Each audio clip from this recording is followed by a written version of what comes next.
नमस्कार, Srinath education consultancy में आपका स्वागत है। पिछली क्लास में मैंने आपको कुछ सरलीकरण के तरीके बताए थे, पक्षांतरण करना सिखाया था और उससे संबंधित कुछ क्वेश्चन बताए थे। पक्षांतरण का जनरली जो यूज़ में आया था अपना, वो x का मान निकालने के लिए आया था। एक घातीय जो समीकरण होती है उसको किस प्रकार हल करना है मैंने आपको सिखाया था। काफ़ी बच्चे इस परेशानी से जूझ रहे होंगे। आपने अगर उस वीडियो को ध्यान से देखा होगा, अब आपके सामने वो समस्या हट जाएगी, वो टंटा ही खत्म हो गया कि x का मान कैसे निकालते हैं। ठीक है, फिर कुछ मूल संक्रियाओं से रिलेटेड कुछ नियम बताए थे जो अभी भी आपके बोर्ड पर लिखे हुए हैं। ये 3 नियम मैंने बताए थे आपको, इसी को फिर से रिपीट कर रहा हूँ और इस पर कुछ क्वेश्चंस करेंगे। और आज भी अपन कैलकुलेशन की क्लासेस लगाएंगे ताकि जो बच्चों की प्रॉब्लम है, बेसिक प्रॉब्लम्स हैं कैलकुलेशन से रिलेटेड, वो सारी सॉल्व हो जाए। क्या है, देखो ये पक्षांतरण तो अपन ने पढ़ लिया था।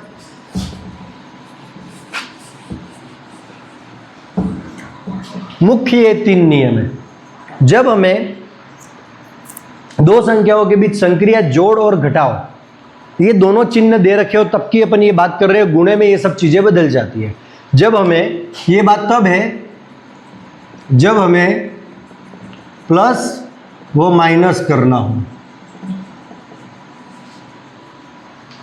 उस स्थिति में ये 3 नियम काम में आते हैं।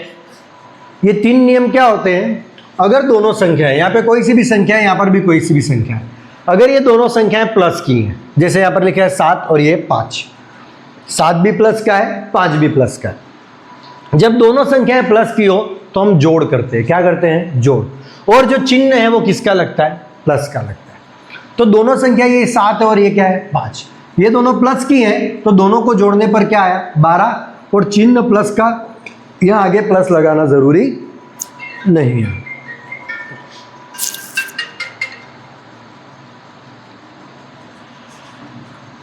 अगर एक संख्या प्लस की हो और एक संख्या माइनस की हो, एक संख्या प्लस की हो और एक संख्या माइनस की हो, तब हम क्या करेंगे? घटाओ। क्या करेंगे?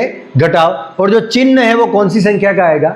बड़ी संख्या का। जैसे मैंने यहां पर लिखा है 7 - 15, एक संख्या प्लस की है, एक संख्या माइनस की। अच्छा, इसकी जगह अगर ये प्लस का होता और ये माइनस का होता तब भी ये नियम काम करता, एक प्लस का और एक माइनस का। लेकिन फिलहाल ये प्लस का था और ये किसका कर रखा था? माइनस का।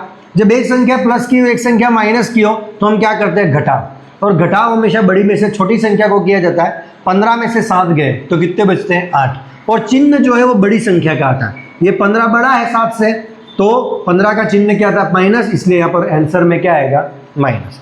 उसके बाद जब दोनों संख्याएं माइनस की हो तब हम क्या करते हैं? जोड़। और चिन्ह किसका आता है? माइनस का। जैसे मैंने यहाँ पर लिख दिया -5 और -6, दोनों संख्याएं किसकी है?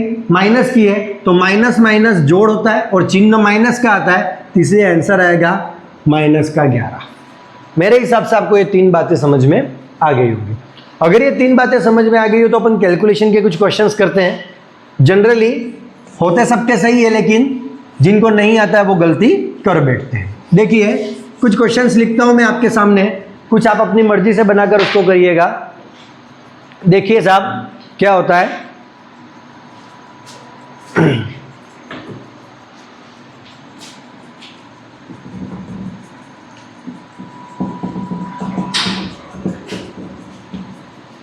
मान लो ये कैलकुलेशन का एक क्वेश्चन है, ठीक है। इसको अपन किस प्रकार करेंगे?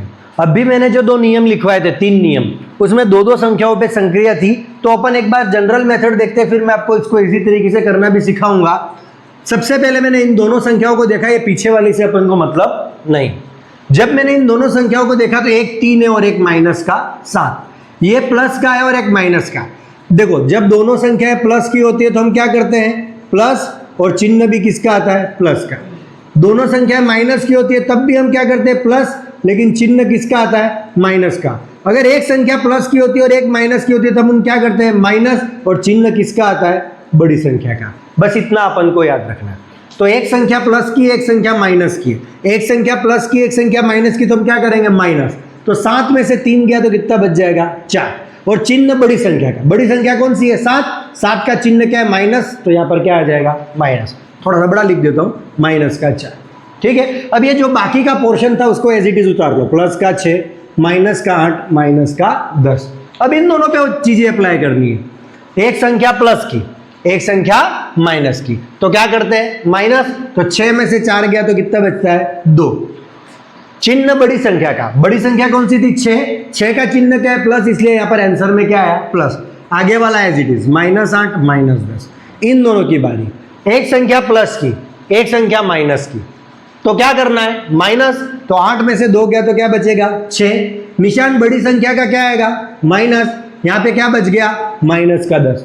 अब दोनों संख्याएं किसकी है माइनस की, जब दोनों संख्याएं माइनस की हो तो हम क्या करते हैं जोड़ करने के बाद चिन्ह किसका आएगा माइनस का, तो दोनों संख्याओं को जोड़ो, 10 और 6 कितने हो गए 16, और चिन्ह किसका आएगा माइनस का, तो ये माइनस का 16 हमारा क्या आ गया आंसर। अब मान लो ऐसी कैलकुलेशन आपके एग्जाम में आ जाती है, तो अगर आप ऐसे करने जाओगे तो आपका टाइम बिगड़ेगा, लेकिन अभी घर पे प्रैक्टिस इसी से करनी है, क्योंकि इस एक क्वेश्चन को करने में अपन ने 1 2 3 4 क्वेश्चन कर डाले, तो 4 बार आपकी प्रैक्टिस होगी, 4 बार आपने रूल्स को अप्लाई करके देख लिया। लेकिन परीक्षा में अगर इसी क्वेश्चन को कर रहा हूं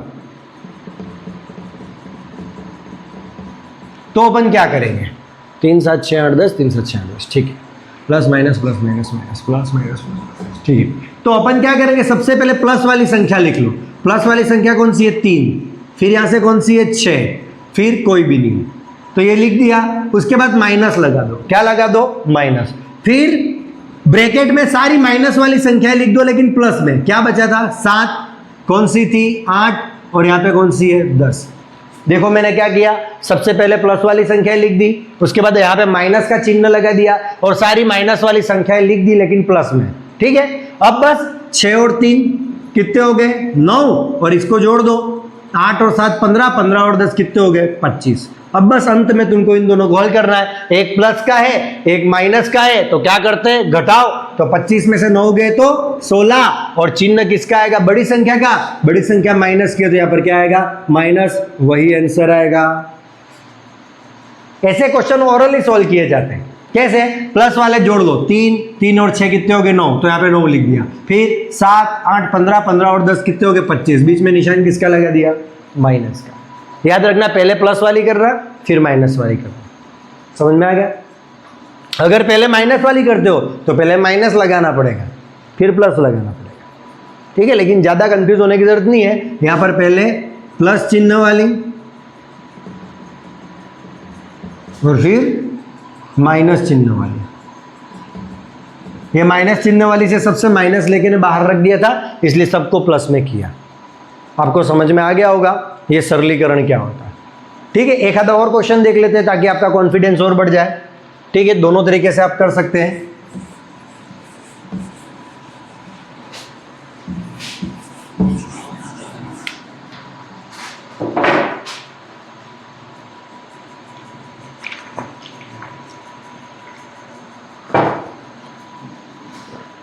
देखिए जैसे मैंने लिख दिया 14 माइनस 18 प्लस 20 माइनस 30 माइनस 16, मान लो ये क्वेश्चन लिखा। सबसे पहले इन दोनों की बारी, दोनों संख्याएं माइनस की हैं तो माइनस की है तो दोनों को जोड़ेंगे, दोनों माइनस की हो तो जोड़ते हैं, और चिन्ह किसका आता है माइनस का। 18 और 14 देखेंगे तो 8 और 4 12, 1 2 3, माइनस का क्या हो गया 32। पीछे वाला वैसा वैसा उतार लो, इन दोनों की बारी, एक प्लस का है एक माइनस का है, तो 32 और 20, एक प्लस का एक माइनस का, तो क्या करेंगे घटाओ, 32 में से 20 गए तो कितना बचता है 12, चिन्ह बड़ी संख्या का किसका आएगा माइनस का, पीछे वाला वैसा का वैसा। इन दोनों की बारी, दोनों संख्याएं माइनस की हो, क्या करेंगे जोड़, 30 और 12 कितने हो गए 42, निशान किसका आएगा माइनस का, और यहाँ से माइनस का 16। इन दोनों की बारी, दोनों संख्याएं माइनस की है, क्या करेंगे जोड़ करने पर उत्तर आ जाएगा 58, और निशान किसका आएगा माइनस का। शॉर्ट तरीके से करना है, सब प्लस वाली देख लो, प्लस वाली खाली अकेली कौन सी है 20, और कोई भी नहीं है, बस फिर माइनस करके 14 18 30 16, इन सबको जोड़ दो, 8 में 6 14, 14 और 4 18 का 8 हासिल लगी, 1 1 और 1 2, 2 और 3 5, 5 और 1 6, 6 और 1 7, बस इन दोनों को हल करना है। एक संख्या प्लस की, एक संख्या माइनस की, तो हम क्या करते हैं, घटाओ। 78 में से 20 गए तो कितना बचता है, 58, चिन्ह बड़ी संख्या का। यही आंसर आ गया आपका। समझ में आ रहा है, कोई दिक्कत वाली बात नहीं है, बस इन 3 नियमों को फॉलो करना है। लेकिन याद रखना, जब हमें जोड़ना हो और जब हमें घटाना हो तब ये नियम अप्लाई होते हैं। जब बात गुणा करने की होती है तो सिंपल सा चिन्ह देखना होता है, वो भी मैं आपको बताऊंगा। यहां पर हमको 2 बातें देखनी है, एक तो करना क्या है कि जोड़ करनी है कि घटाव करना है, और चिन्ह क्या आएगा, इन 2 बातों को सोचना पड़ता है। जबकि गुणा करने में तो साफ साफ कह रहा है कि गुणा करना है, इसलिए करना क्या है वो वहां पे सोचना नहीं है। वहां पर खाली एक ही चीज देखनी होती है जिसको अपन कहते हैं चिन्ह क्या लगेगा।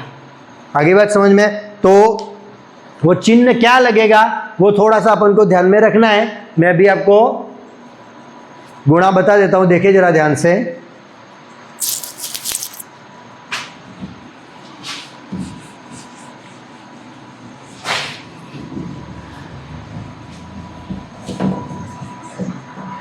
देखो, जब हमें गुणा करना हो, जब हमें क्या करना हो, गुणा करना हो, अगर दोनों संख्याएं प्लस की हो, दोनों संख्याएं किसकी हो, प्लस की, और हम क्या कर रहे हैं, गुणा, तो गुणा तो हो जाएगा लेकिन चिन्ह जो है वो किसका आएगा, प्लस का। जैसे 7 × 5, तो ये भी प्लस का, ये भी प्लस का, गुणा कर दो, 7 × 5 = 35, और निशान किसका आएगा, प्लस का। ठीक है, ये नियम नंबर पहला। दूसरा नियम, अगर एक संख्या प्लस की है और एक संख्या माइनस की है, उसका गुणा करते हैं तो चिन्ह किसका आता है, माइनस का। वहां पर एक संख्या प्लस की होती थी, एक संख्या माइनस की होती थी, तो हम घटाव करते थे और चिन्ह बड़ी संख्या का आता था। यहाँ बड़ी संख्या से लेना देना नहीं है। जैसे -2 × 6 कर दिया, तो एक संख्या प्लस की, एक संख्या माइनस की, तो प्लस माइनस माइनस, और 6 दूनी 12। ये यहाँ पर विशेष ध्यान रखना, बच्चे यहाँ पर और उस वाले नियम में कंफ्यूज हो जाते हैं। तीसरा नियम क्या है, अगर दोनों संख्याएं माइनस की हो और हमें गुणा करना हो तो चिन्ह किसका आएगा, प्लस का। जैसे -6 × -7, तो माइनस माइनस चिन्ह प्लस हो जाएगा, और 7 × 6 = 42, ये आंसर आ जाएगा। तो मेरे हिसाब से आपको गुणे में कोई समस्या नहीं है। समझ में आ गया होगा आपको गुणा किस प्रकार से करना है। देख लो एक बार।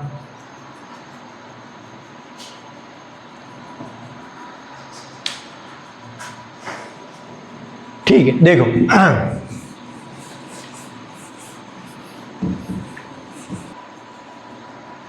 तो जोड़ बाकी जब हमको करनी है, जोड़ना और घटाना करना है, तो अपने पास क्या नियम चलेंगे, जब जोड़ और घटाएंगे तब हमें 2 चीज़ों का डिसीजन लेना पड़ता है कि हमें जोड़ना है या घटाना है। एक तो डिसीजन ये, और दूसरा डिसीजन ये लेना पड़ता है कि चिन्ह क्या आएगा। तो तीनों नियम वो क्लियर हो गए। उसके बाद हमने गुणे की बात करी, तो उसमें क्या करना है वो तो स्पष्ट है कि हमें क्या करना है, गुणा करना है। बात रहती है वहाँ पर चिन्ह की, तो अभी मैंने बताया दोनों संख्याएं प्लस की होगी तो चिन्ह प्लस का आएगा, गुणा करना हो तब। दोनों संख्याएं माइनस की होंगी तब भी चिन्ह प्लस का आएगा, और एक संख्या प्लस की होगी, एक संख्या माइनस की होगी तो चिन्ह क्या आएगा, माइनस का। यहाँ बड़ी संख्या छोटी संख्या से कोई मतलब नहीं होता है। तो मेरे हिसाब से आपको ये बात समझ में आ गई। ठीक है साहब, अब देखो कुछ और बात करें अपन सरलीकरण से संबंधित ही। मैंने आपको एक तो ये बता दिया, जो कल मैंने बताया था पक्षांतरण से एक घातीय जब समीकरण होती है और उसमें चर का मान निकालना होता है तो हम किस प्रकार निकालते हैं वो बता चुका था मैं आपको। आगे जो अपना सेकेंड यूनिट आएगा उसमें भिन्न आएगा, तो भिन्न में वापस ये सब चीज़ें वापस से चलेंगी, तब मैं आपको और डिस्कस करके बताऊंगा कि और कैलकुलेशन किस टाइप से होती है। ठीक है साहब, अब देखिए मैं आपको अपना जो अगला टॉपिक रहेगा वो रहेगा भारतीय मुद्रा। क्या रहेगा,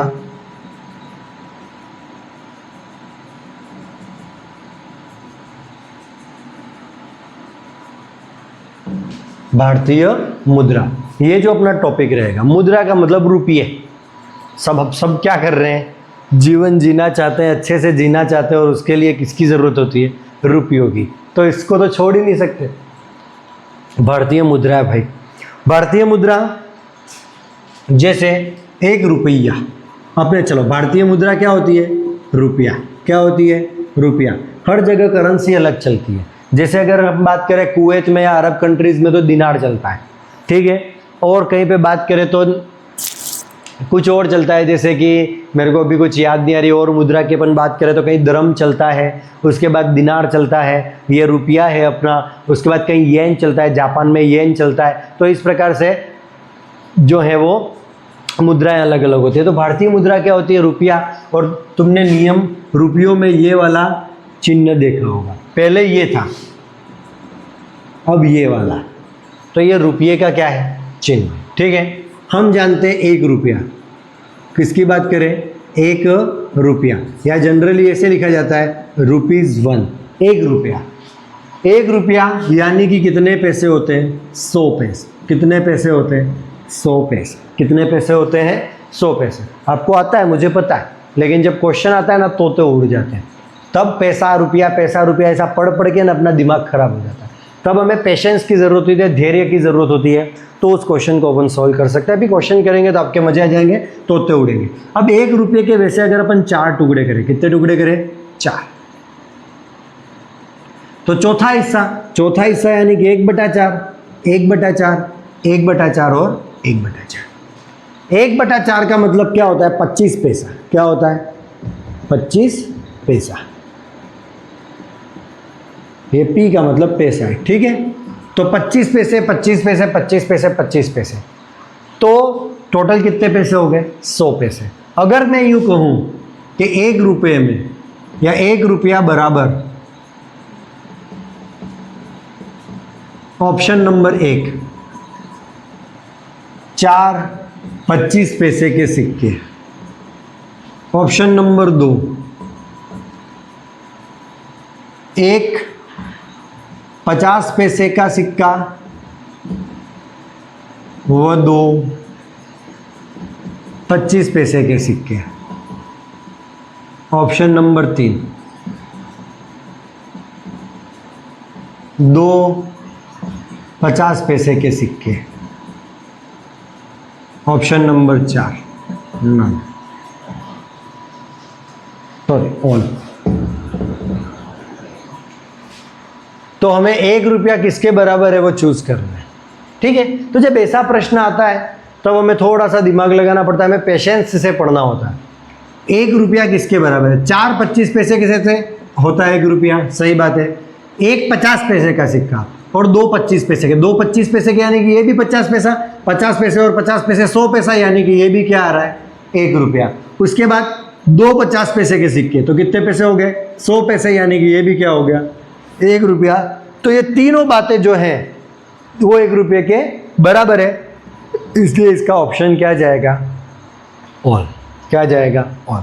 कभी 1 रुपये के लिए नहीं पूछेगा, वो थोड़ा सा बड़ा पूछेगा, जैसे 2 रुपये और 50 पैसे में, या 2 रुपये 50 पैसे बराबर हैं, तो ऐसे ही वो तुम्हें बांट कर देगा कि इतने 25 पैसे के सिक्के, इतने 50 पैसे के सिक्के।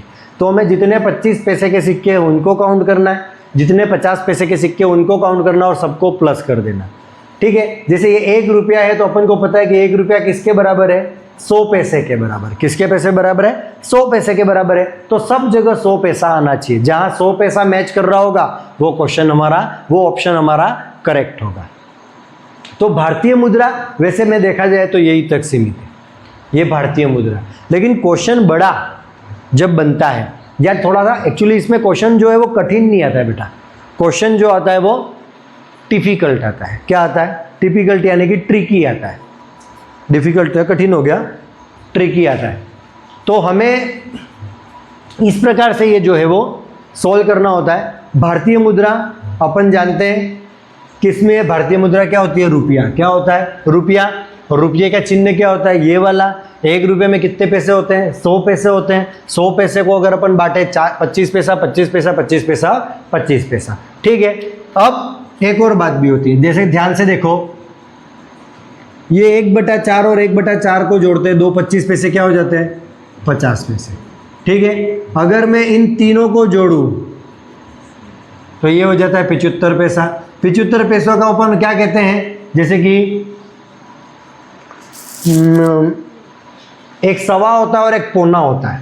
अपन ने जनरली जो लैंग्वेज यूज करते हैं पौना और सना, सवा, तो ये पौना है, मतलब 1 रुपये में 25 पैसा कम, यानी कि 100 पैसों में 1 क्वार्टर कम। क्वार्टर होता है ये 4 भाग, ठीक है। तो ये 75 पैसा और ये चारों मिलाएंगे तो क्या बन जाएगा, 1 रुपया 100 पैसे के बराबर आ जाएगा।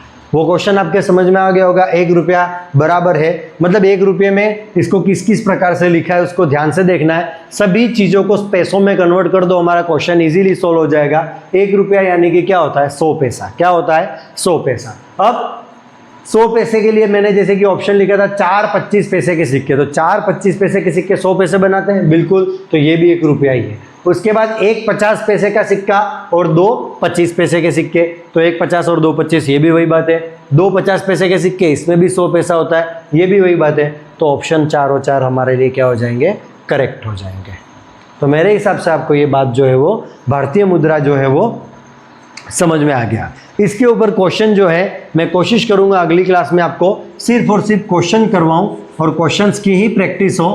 खैर अभी हो सकता है कि मैथ्स की क्लासें अभी थोड़ी सी कम आएंगी, उसका कारण है इलेक्शन में हमारी ड्यूटीज़ लगी हुई हैं, तो उस हिसाब से हमें थोड़ा सा वहाँ पर भी ध्यान देना होगा।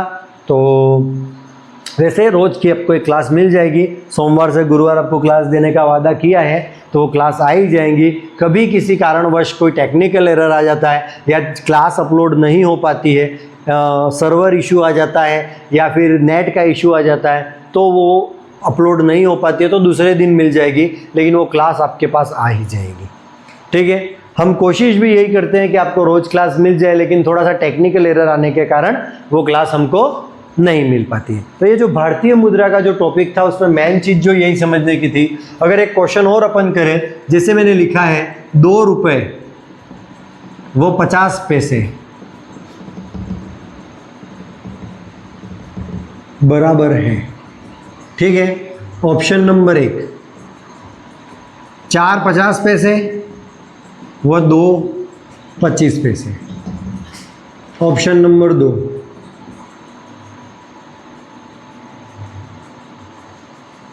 एक सिक्का 1 रुपये का, 2 सिक्के 50 पैसे के व 2 सिक्के 25 पैसे के। ऑप्शन नंबर 3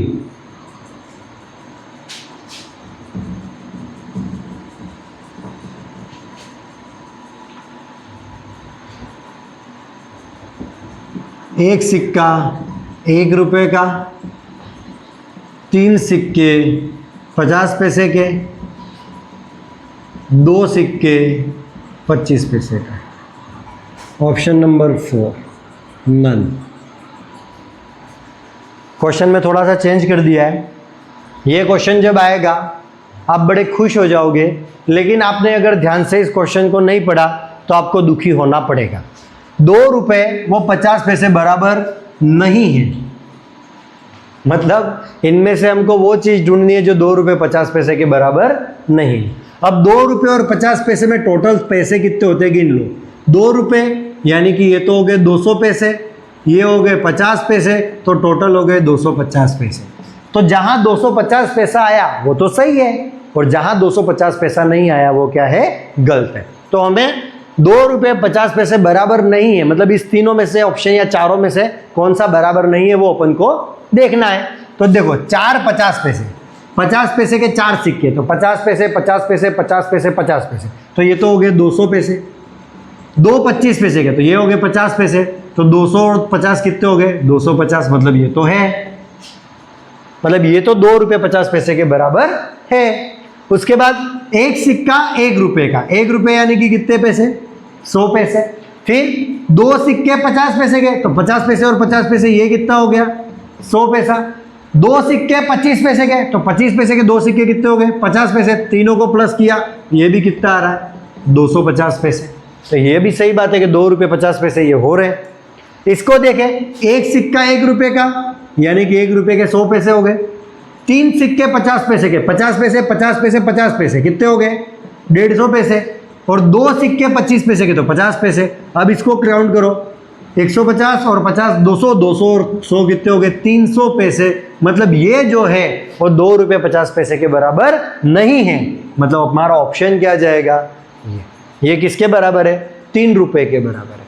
तो मेरे हिसाब से आपको भारतीय मुद्रा में किस प्रकार के क्वेश्चन आएंगे समझ में आ गया। कल हो सकता है भारतीय मुद्रा की वैरायटी लेकर आऊं या थोड़ा सा टफ लेवल और भारतीय मुद्रा में आपके सामने आएगा। आज की क्लास में इतना ही। वंदे मातरम।